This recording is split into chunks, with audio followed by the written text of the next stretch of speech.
may karamdaman talaga ako na matagal.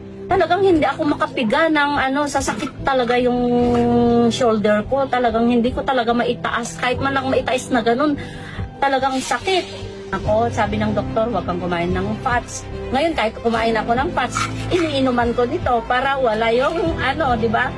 Kaya napakaganda. Kahit patayuin mo ako, palakarin mo ako, hindi sumasakit yung mga paa ko dahil sa Elevate mo.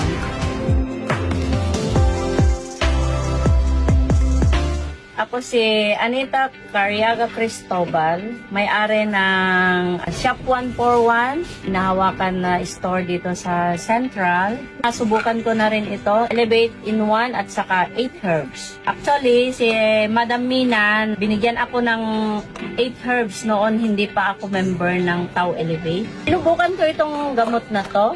Try ko lang kung maganda talaga kasi isa akong cholesterol. Ang cholesterol ko is nasa 6 na nung nag-start ako nito. Binigyan ako ni Ate Mina, parang dalawa kaming pinagbigyan nito, naghati kami. I-try ko nga kung maganda talaga ang product ng Tau Elevate. Ngayon, trinay ko ito muna.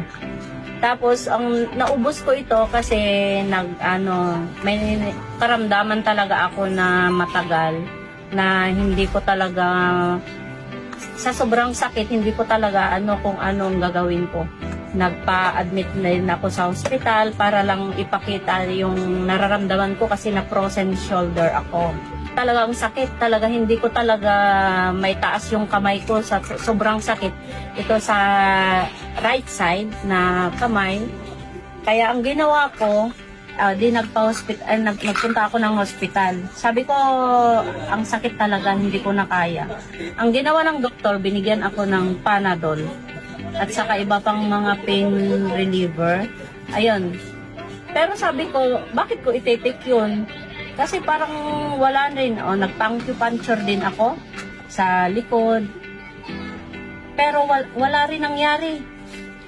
Ang mahal ng acupuncture nasa 2,000. Yan ay binayaran pa ng boss ko noon. Kaya pabalik-balik ang frozen shoulder ko. Kaya yun ang ginawa ko.